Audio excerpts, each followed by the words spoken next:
A Little Princess by Frances Hodgson Burnett. Chapter 5. Becky. Of course, the greatest power Sara possessed, and the one which gained her even more followers than her luxuries, and the fact that she was the show pupil, the power that Lavinia and certain other girls were most envious of, and at the same time most fascinated by, in spite of themselves, was her power of telling stories, and of making everything she talked about seem like a story, whether it was one or not. Anyone who had been at the school with a teller of stories knows what that wonder means, how he or she is followed about and besought in a whisper to relate romances, how groups gather round and hang on the outskirts of the favoured party in the hope of being allowed to join in and listen. Sara not only could tell stories, but she adored telling them. When she sat or stood in the midst of a circle and began to invent wonderful things, her green eyes grew big and shining, her cheeks flushed, and without knowing what she was doing, she began to act, and made what she told lovely or alarming by the raising of and dropping of her voice, the bend and sway of her slim body, and the dramatic movement of her hands. She forgot that she was talking to listening children. She saw and lived with the fairy folk, other kings and queens, and beautiful ladies, whose adventures she was narrating. Sometimes, when she had finished a story, she was quite out of breath with excitement, and would lay her hand on her thin little quick-rising chest, and half laugh as if to herself. "When I am telling it," she would say, "it doesn't matter. It doesn't seem as if it were only made up. It seems more real than you are, more real than the schoolroom. I feel as if I were all the people in the story, one after another. It is queer." She had been at Miss Minchin's school about 2 years, when one foggy winter's afternoon, as she was getting out of her carriage, comfortably wrapped up in her warmest velvets and furs, and looking very much grander than she knew, she caught sight, as she crossed the pavement, of a dingy little figure standing on the area steps, and stretched its neck so that its wide open eyes might peer at her through the railings. Something in the eagerness and timidity of the smudgy face made her look at it, and when she looked she smiled, because it was her way to smile at people. But the owner of the smudgy face and the wide open eyes evidently was afraid of what she ought not to have been caught looking at pupils of importance. She dodged out of sight like a jack-in-the-box and scurried back into the kitchen, disappearing so suddenly that if she had not been such a poor little forlorn thing, Sara would have laughed in spite of herself. That very evening, as Sara was sitting in the midst of a group of listeners in a corner of the schoolroom telling her one of her stories, the very same figure timidly entered the room, carrying a coal box much too heavy for her, and knelt down upon the hearthrug to replenish the fire and sweep up the ashes. She was cleaner than she had been when she peeped through the area railings, but she looked just as frightened. She was evidently afraid to look at the children or seem to be listening. She put on pieces of coal cautiously with her fingers, so that she might make no disturbing noise, and she swept around the fire irons very softly. But Sara saw in 2 minutes that she was deeply interested in what was going on, and that she was doing her work slowly in the hope of catching a word here and there, and realising this, she raised her voice and spoke more clearly. The mermaids swam softly about in the crystal green water, and dragged after them a fishing net woven of deep-sea pearls, she said. The princess sat on the white rock and watched them. It was a wonderful story about a princess who was loved by a prince merman, and went to live with him in the shining caves under the sea. The small drudge before the grate swept their hearth once and then swept it again. Having done it twice, she did it 3 times, and as she was doing it the 3rd time, the sound of the story so lured her to listen that she fell under the spell and actually forgot that she had no right to listen at all, and also forgot everything else. She sat down upon her heels as she knelt on the hearthrug, and the brush hung idly in her fingers. The voice of the storyteller went on, and drew her with it into winding grottos under the sea, glowing with soft, clear blue light and paved with pure golden sands. Strange sea flowers and grasses waved about her, and far away faint singing and music echoed. The hearth brush fell from the work-toughened hands, and Lavinia Herbert looked round. "That girl has been listening," she said. The culprit snatched up a brush and scrambled to her feet. She caught at the coal box and simply scuttled out of the room like a frightened rabbit. Sara felt rather hot-tempered. "I knew she was listening," she said. "Why shouldn't she?" Lavinia tossed her head with great elegance. "Well," she remarked, "I do not know whether your mamma would like it to tell stories to servant girls, but my mamma wouldn't like me to do it." "My mamma," said Sara, looking quite odd. "I don't believe she would mind in the least. She knows that stories belong to everybody." "I thought," retorted Lavinia in severe recollection, "that your mamma was dead. How can she know things?" "Do you think she doesn't know things?" said Sara in her stern little voice. Sometimes she had a rather stern little voice. "Sarah's mother knows everything," piped in Lottie. "So does my mamma, except Sara is my mamma at Miss Minchin's. My other one knows everything. The streets are shining, and there are fields and fields of lilies, and everybody gathers them. Sara tells me when she puts me to bed." "You wicked thing," said Lavinia, turning on Sara. "Making fairy stories about heaven." "There are much more splendid stories in Revelation," returned Sara. "Just look and see. How do you know mine are fairy stories? But I can tell you, with a fine bit of unheavenly temper, you will never find out whether they are or not if you're not kinder to people than you are now. Come along, Lottie." And she marched out of the room, rather hoping that she might see the little servant again somewhere, but she found no trace of her when she got into the hall. "Who is that little girl who makes the fires?" she asked Marriott that night. Marriott broke forth into a flow of description. "Ah, indeed, Mademoiselle Sara might well ask. She was a forlorn little thing who had just taken the place of scullery maid, though as to be scullery maid she was everything else besides. She blackened boots and grates, and carried heavy coal scuttles up and down stairs, and scrubbed floors and cleaned windows, and was ordered about by everybody. She was 14 years old, but was so stunted in growth that she looked about 12. In truth, Marriott felt sorry for her. She was so timid that if one chanced to speak to her, it appeared as if her poor frightened eyes would jump out of her head. "What is her name?" asked Sara, who sat by the table with her chin on her hands as she listened absorbently to the recital. Her name was Becky. Marriott had heard everyone bellow it. She heard people upstairs calling, "Becky, do this," and "Becky, do that," every 5 minutes of the day. Sara sat and looked into the fire, reflecting on Becky for some time after Marriott had left. She made up a story of which Becky was the ill-used heroine. She thought she looked as if she never had quite enough to eat. Her eyes were very hungry. She hoped she could see her again, but thought she caught sight of her carrying things up or downstairs on several occasions. She always seemed in such a hurry and so afraid of being seen that it was impossible to speak to her. But a few weeks later, on one foggy afternoon, when she entered her sitting room, she found herself confronting a rather pathetic picture. In her own special and pet easy chair, before the bright fire, Becky, with a coal smudge on her nose and several on her apron, with a poor little cap hanging half off her head, and an empty coal box on the floor next to her, sat fast asleep, tired out beyond even the endurance of her hard-working young body.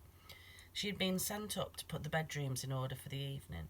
There were a great many of them, and she'd been running about all day.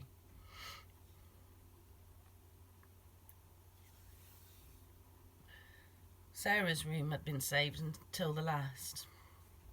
They were not like the other rooms, which were plain and bare. Ordinary pupils were expected to be satisfied with mere necessities. Sarah's comfortable sitting room seemed a bower of luxury to the scullery maid, though it was in fact merely a nice bright little room. But there were pictures and books in it, and curious little things from India. There was a sofa and a low soft chair. Emily sat in a chair of her own with the air of a presiding goddess, and there was always a glowing fire and a polished grate. Becky saved it until the end of the afternoon's work, because it rested her to go into it, and she always hoped to snatch a few minutes to sit down in the soft chair and look about her and think about the wonderful good fortune of the child who owned such surroundings and who went out on cold days in beautiful hats and coats. Once tried to catch a glimpse of through the area railing.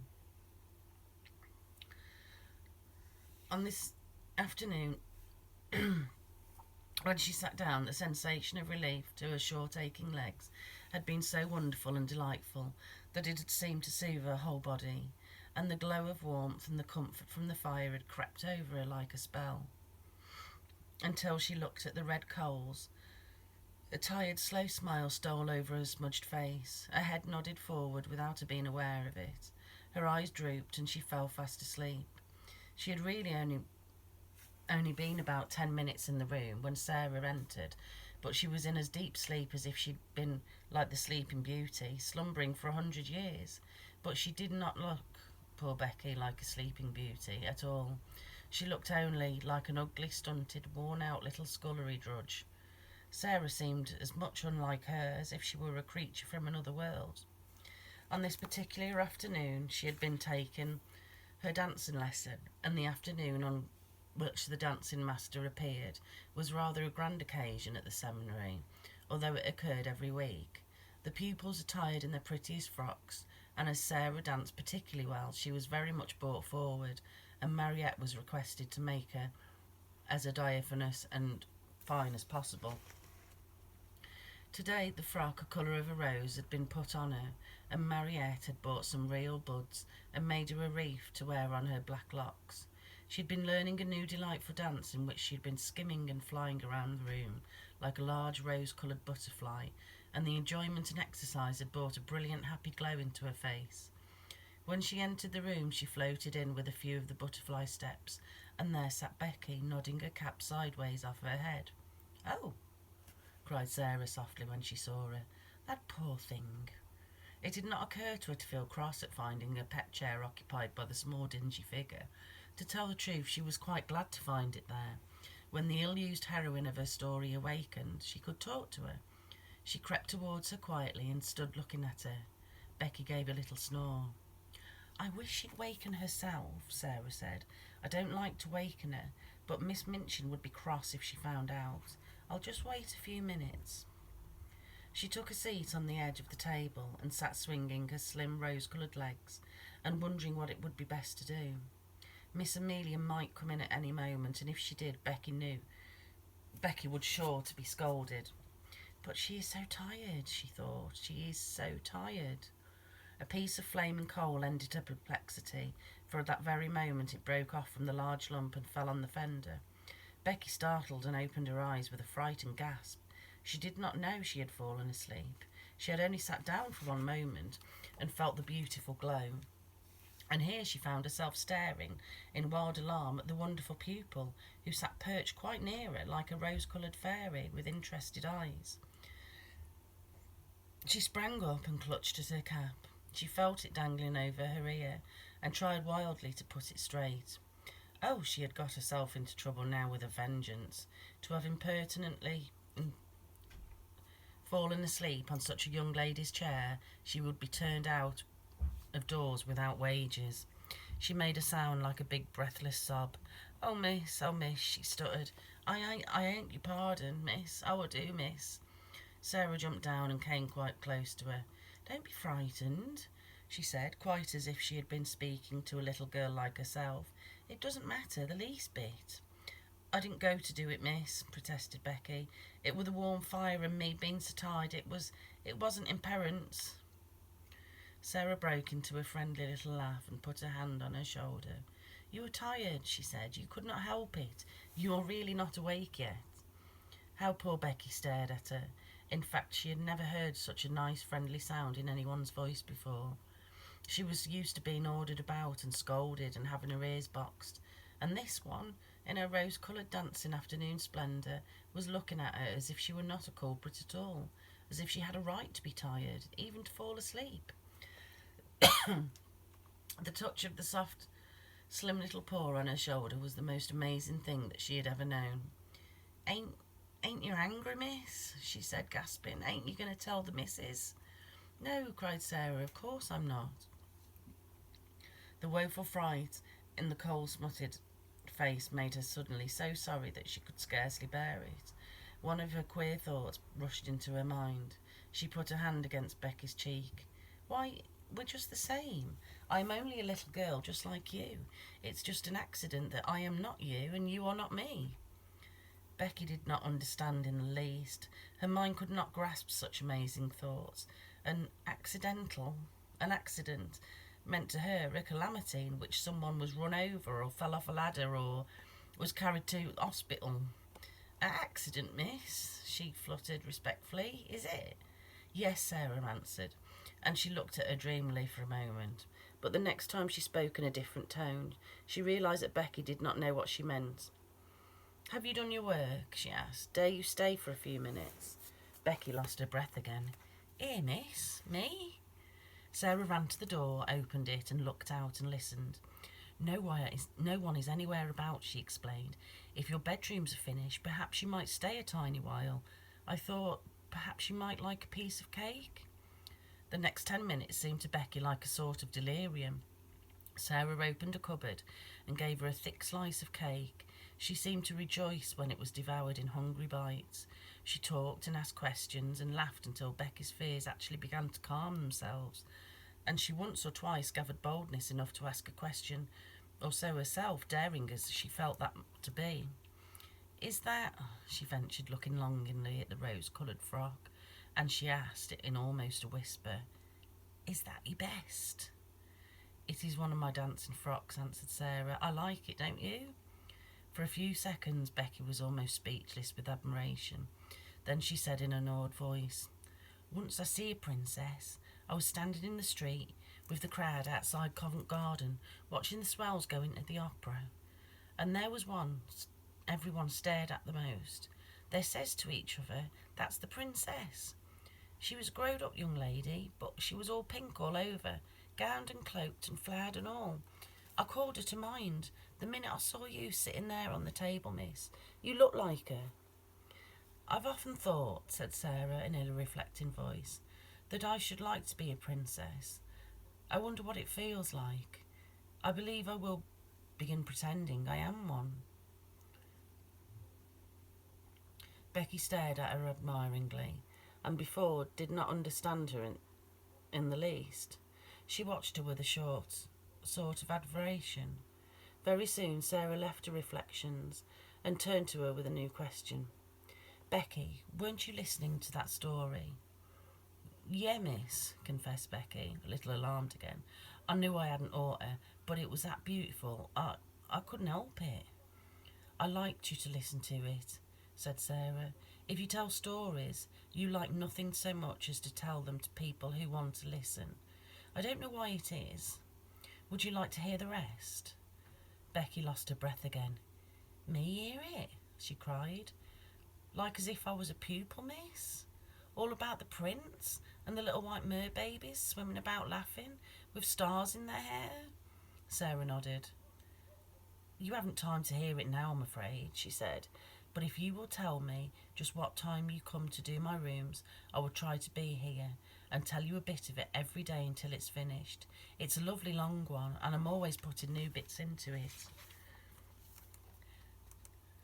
Then, breathed Becky devoutly, I wouldn't mind how heavy the coal boxes was, or what the cook had done to me, if I might have that to think of.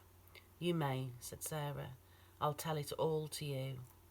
When Becky went downstairs, she was not the same Becky who had staggered up, loaded with the weight of the coal scuttle. She had an extra piece of cake in her pocket, and she had been fed and warmed, but not only by cake and fire. Something else had warmed and fed her, and that something else was Sarah. When she was gone, Sarah sat on her favourite perch on the end of the table. Her feet were on a chair, her elbows on her knees, and her chin on her hands. If I was a princess, a real princess, she murmured, I could scatter largesse to the populace.